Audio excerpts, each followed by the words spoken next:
So we're back with part 4 now, and we're just about to finish off building the clay walls of the foundry and do what's called the final slipping. So we've been applying slip all the time. The final step, once you've done everything, is to apply a full coat of slip across the entire thing to try and make the surface as even as possible, because rough surfaces create sort of stress rises that during the thermal shock of the process of using the bloomery will potentially create genesis sites for cracks to form, and especially on the inside. The outside is arguably less important for this because it will never get fully dried out. However, it will only increase your chances to get it as smooth as possible. So accessing the inside, this is why I said you got to work on it as you go. Accessing the inside becomes very difficult, but cracks are still going to form, especially down the bottom where most of the weight is being concentrated. So you need to build a tool. Now, this is my recreation of the tool, but in archaeological sites where they've found foundries, near them they have found the tools that were used to make them, and kind of want to make something that looks a bit like this. So it's a long curved stick with a pad on the bottom that is smooth and rounded over. You can see that it's kind of rounded over. This essentially you can use to reach down inside with a thicker slip attached to it and paint it on the insides of the foundry from above. And this thing will get messy, but kind of wipe off excess. And these were usually made of wood, although I imagine they would wear out pretty quickly because of the nature of their work. So I don't know how many uses you'd get out of it, but this is basically the shape. And so you can reach in and paint your walls. You want it to be kind of whippy and flexible. Not too flexible because you still need to apply pressure, but because you're applying pressure, you want it to be able to bend so that it's not putting too much pressure on the walls. But yeah, this is what you use to repair cracks in the inside of your bloomery. And just like that, it's done. A couple of things I wanted to point out. So if you're like me, the bottom of your skeleton structure will potentially have a beam going across the door. This is the point where you can chop that out because that'll be fully dry, and then just coat the inner walls to cover up the exposed ends of the wood. Just use a little saw and that will sort that out. Up the top, however, I just wanted to note how I have terminated the top. Rather than having square corners which would act as stress risers, the top of this foundry is rounded. You see that? Rounded on the outside and on the inside, and nice and smooth like the rest of it. That rounding will prevent thermal shock cracks that will like to spawn in corners and then spread. So we'll still be watching and slipping this for a little bit because as the clay dries, it's naturally going to want to crack. But then we'll just go back to slipping to get these little minor ones. This sort of minor cracking is just so incidental, it's not really a problem, but while we can still work on this, we want to keep slipping it. And see this nice smooth surface where I've been slipping it compared to the new clay. We want it all looking like this, minus the surface cracks, of course, but a certain amount of those are just going to be inevitable. Because your surface is going to want to look like this at first, but that's not what we want. We want it to look more like this. Far less surface area. Not perfectly smooth, obviously, but smooth enough that there's far less likelihood of cracks developing. So now that this is done, I'm going to spend the next couple of days letting it air dry and slipping it just like I normally would. And then we're going to be entering the curing week. And the curing week has very specific steps. So when we get to that in a couple of days' time, I'll be back. For you, it'll just be the next scene, but for me, it'll be a couple of days. And we'll continue on with the tutorial. So it's air dried now for a few hours, and there's still a couple of hours of daylight left in the day, so I am going to thoroughly slip the entire outside of the furnace and then leave it for the weekend. So that's my next step, get this whole thing looking from shaggy to smooth. And there we go. This is kind of what we want to see. Kind of like slightly melted chocolate. But don't eat it. So you may be wondering why we take so much time to establish strong foundations, build the thick walls, get the mix right, test fire it and all that sort of thing. Because this thing's going to go through absolute hell when when it's time to actually do the smelt. So you needed to know that it's not going to fall over and collapse, because ancient cultures would have been relying on this. And when it comes to you, you've spent 2 weeks working on this thing and putting in a lot of blood, sweat and tears. So last night, there was quite a bit of rain, and the gazebo that I was using to protect the smelter completely collapsed. And luckily, I had been covering it with this steel barrel. So the gazebo was actually on top of that. And when I came out, all I could see was the collapsed gazebo. And I thought, oh man. So I went over and started moving it, and I realized that the gazebo hadn't just collapsed inwards, it had fallen like this because the legs were pegged, and the side rail smashed into the side of the barrel. And the only damage to the actual smelter is a tiny little push mark against the wettest clay at the very top. The entire thing held up the entire weight of the gazebo on its side, and it's fine. It's absolutely fine. So that shows that it's pretty tough, and it hasn't even had its week cycle of air drying yet. So I'm feeling very confident, but I do need to get a new gazebo. So bloomery smelts and forging in general had a lot of attributions to magic in the ancient world, because when you're standing next to a coal forge at forge welding heat, there's something otherworldly about it. If you haven't experienced it, I highly recommend it. So doing a bloomery smelt, you're exposed to something that's bordering on the edge of human perception, which gives it a feeling of being magical. You're dealing with light that's moving in and out of the visual spectrum. Weird sounds happen as air rushes in ways that we just normally don't get to be exposed to. And all this stuff, and the alchemy of turning one thing into another thing through this seemingly magical process. And because of that, there was a lot of superstition around these. And foundries were often decorated and engraved with sometimes runes of transformation, sometimes symbols that were just basically asking for luck, because no matter how well you do this, there is an element of luck to whether or not it's going to work out or not. And so I figured we'd join in the ancient tradition, put some magical runes or pleas for luck on this.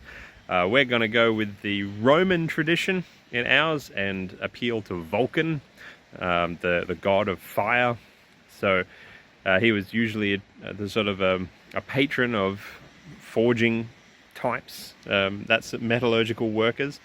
So we're going to appeal to him. However, other cultures had all sorts of different things, from as wild as burying a fetus underneath the site where you're going to be building the foundry, all the way up to doing human sacrifices, or sometimes just symbolic human sacrifices, where they would make a clay doll out of spit and hair and fingernails and blood, and they would put that in the initial fire that starts the entire process. There was quite a lot of symbolism around that initial fire that kicks off what is a very long day of work. Although I think for our purposes, we'll stick with something simple in the Roman tradition.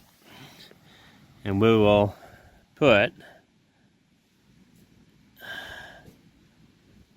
a V, an F, and a C. Vulcanus facet calidum. Vulcan makes heat. And in here, let's go with a a classic symbol for Vulcan. We go with the Roman tradition. And there we go. And with that, our foundry is now protected by Vulcan.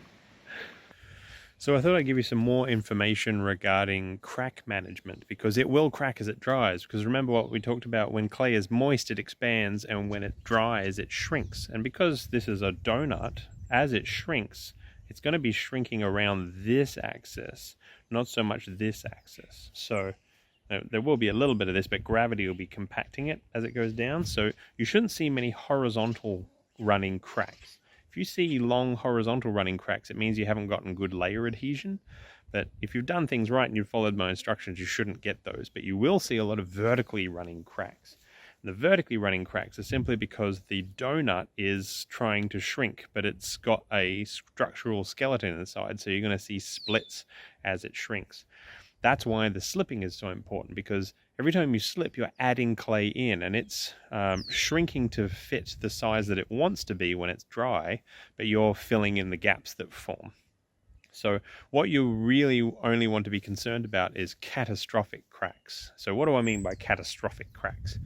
Anything that is wider than maybe 4 or 5 millimeters, anything that penetrates at least like a third of the way through the wall, especially if it goes all the way through and the crack is on the other side as well.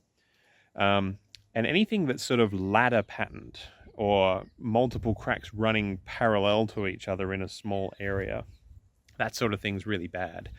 Usually is a sign of structural issues, and you really want to be thorough getting that slip down in there and filling those voids.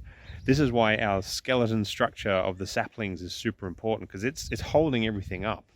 And it's going to be drying in there as well. And when green wood dries, it also shrinks, and that will be also leading to some cracks. But this is why we slip and we slip and we slip. We're adding clay as the clay needs it, rather than trying to force it in or just letting it do its thing.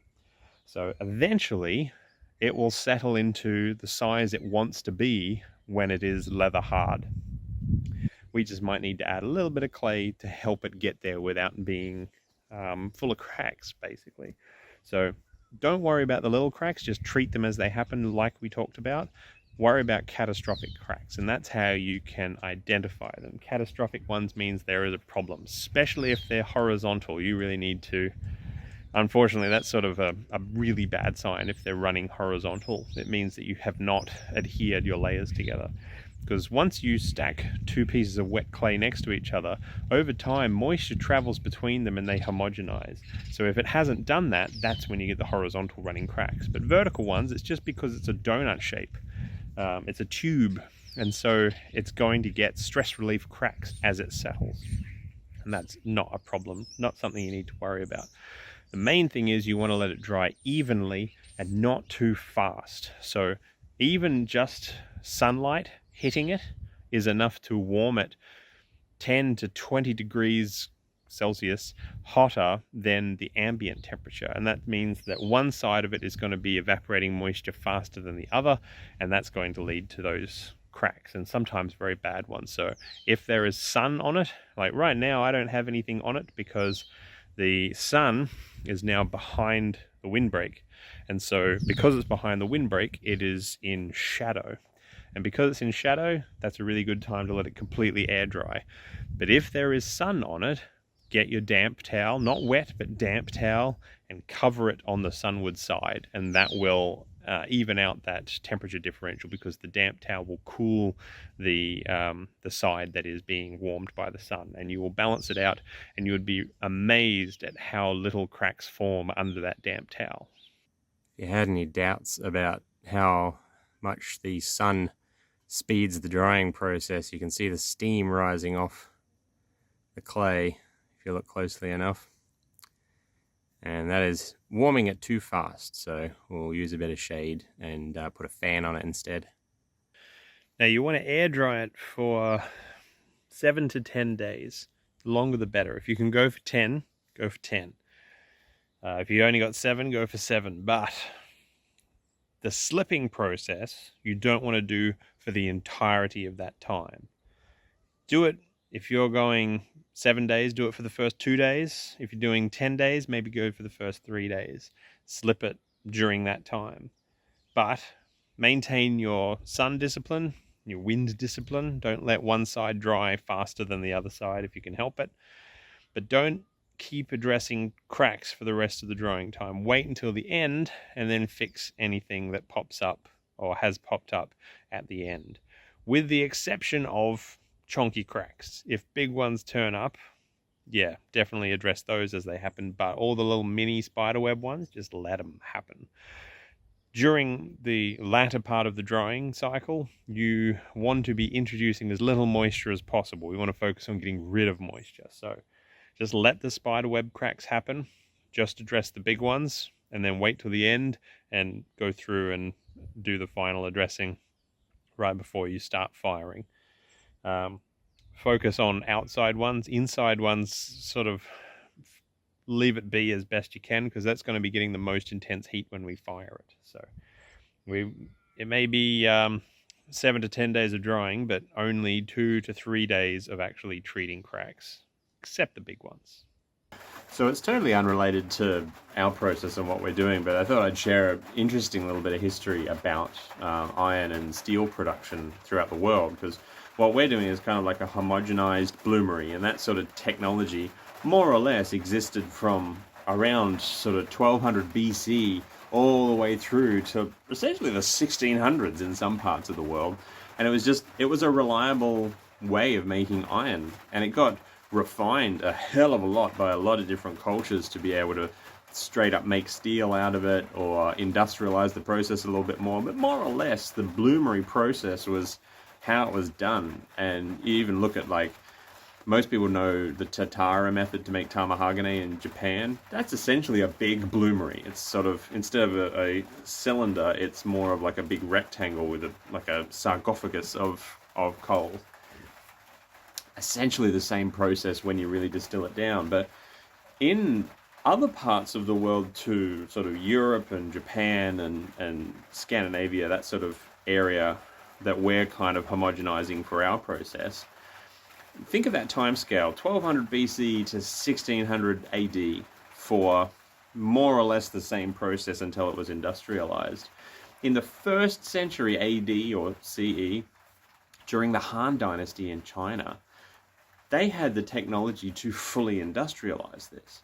They would carve giant smelters into hillsides and use water-powered bellows systems to be able to achieve up to about 1500 degrees Celsius to just create liquid iron from ore. And it was a very different process to what bloomeries were doing everywhere else in the world. And they sort of sat on this knowledge, and it was very sort of localized, almost secret knowledge that they had, where they would produce essentially cast iron because it was just liquid when it came out. And then they had secondary processes where they would sort of blow air over the top of the liquid iron to decarburize it and control the carbon content. And they were making iron, cast iron, and even various quality steels with a fairly decent, for the 1st century CE, a fairly decent consistency in the carbon contents and other additives. So they would make these and sell them, trade them on the Silk Road, which has been around for a very long time, but sort of kept the process to themselves. And just think of that, because there have been several arguments made that the Roman Empire was only about 300 years away from its own industrial revolution, because while they did make steel, they didn't really perfect the art of making steel. They mostly made iron and used bronze and lead and copper and things like that. So they never really quite nailed the art of industrially producing steel.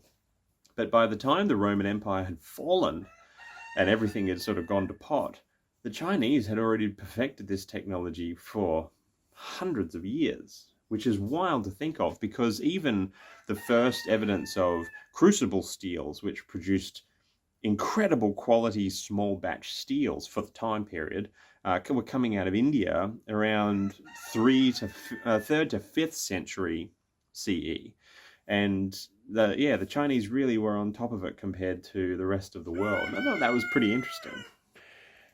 So back to the foundry after that history lesson, and you can see we've got a janky setup here because it is raining on and off. It goes between sun and rain over and over. So I've got my got it all covered up with an old dead solar panel and a towel to prevent direct sun. But this allows the air to completely circulate around it.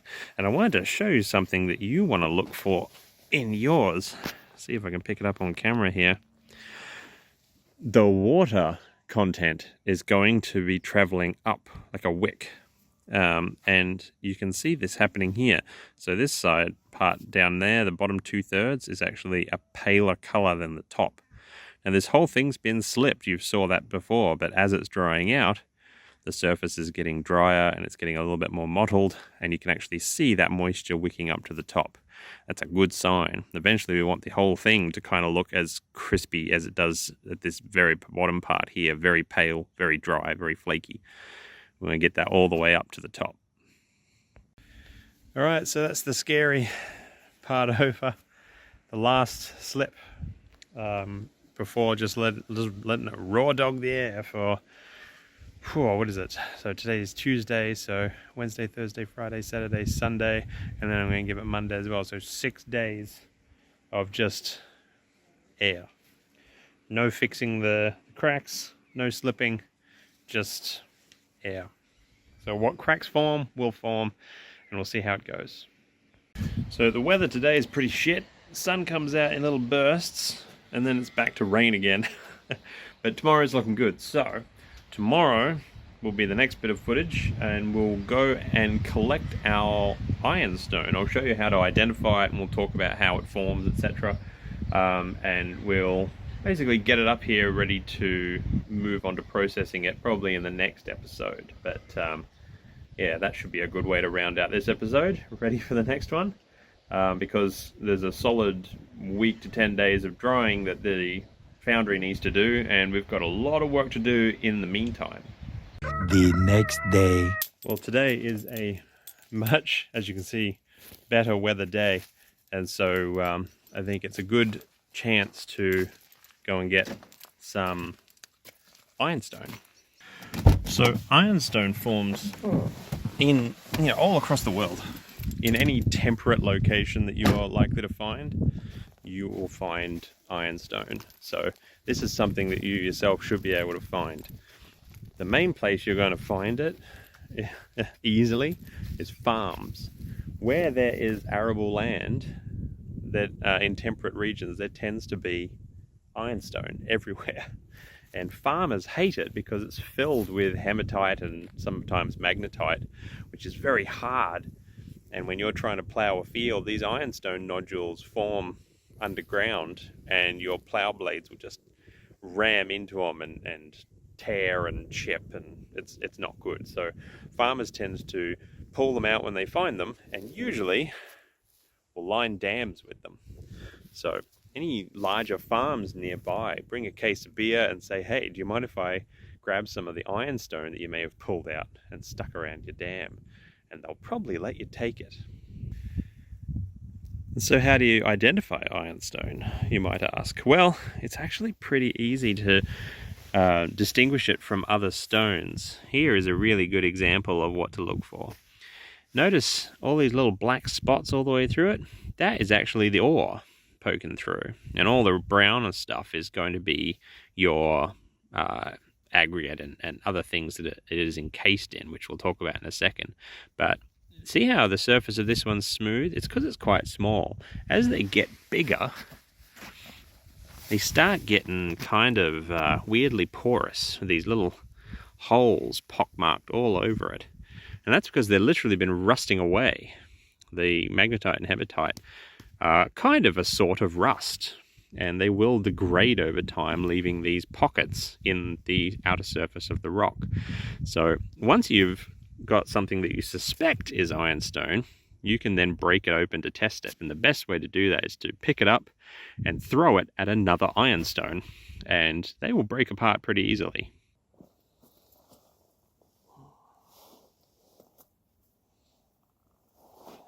Lift with your legs.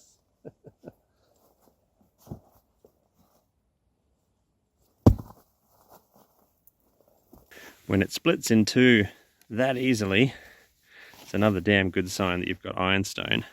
But now that it's open, you can see all of those black speckles, and that's our ore. And look how dense it is. When you look at it from the outside, it looks like there's not much ore, but it's because that's all rusted away. On the inside, this is quite good quality ore. And we will break this down. I'll show you how to test it, because there's a few ways, medieval ways, that they would test the quality of ironstone, because not all of them are this good. The good thing about doing a small smelt is that you're only going to need about 20 kilos of ironstone, which isn't much. To be honest, this is probably more like 25 or 30, but I'll weigh it out. I'd rather just do the one trip.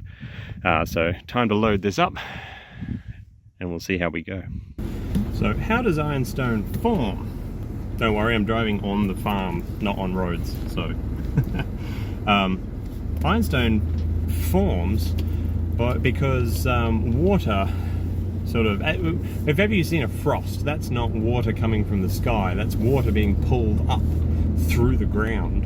And this sort of cycle is happening. The atmosphere in a temperate region is affecting the groundwater, and sometimes the groundwater is actually ebbing and flowing much like a river or something, and pulling itself up to the surface through hydrostatic pressure.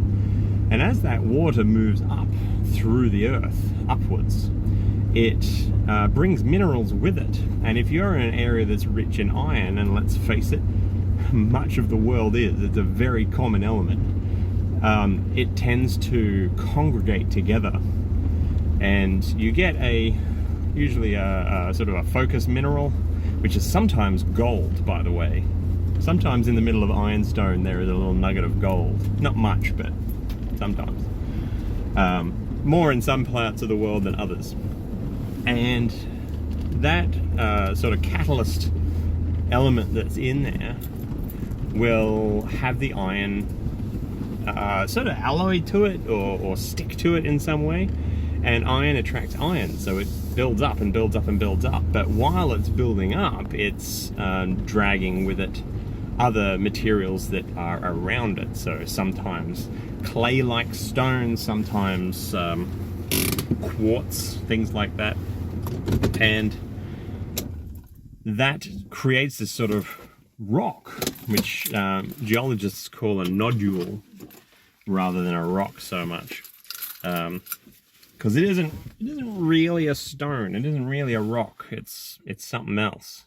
But because of this, you get these little rock-like lumps that form together over significant time periods, just to annoy farmers. But when you crack them open, they're like an Easter egg, or a Kinder Surprise filled with what is pretty decent iron ore that is, if you're lucky, mixed with the sorts of things that you need to provide natural flux during a smelt. The only downside to it is that it's quite a bit more work to get iron from ironstone than it is from pure ore. And so that's why industry, like iron making industry, never sort of leaned on it, and they just became a nuisance. Because it's much easier to find where there's veins, like proper veins of ore, and just going straight for the goods there. Compared to ironstone. So very similar to bog iron in that way, but just bog iron of a different form. And that's how you get it. That's where it comes from.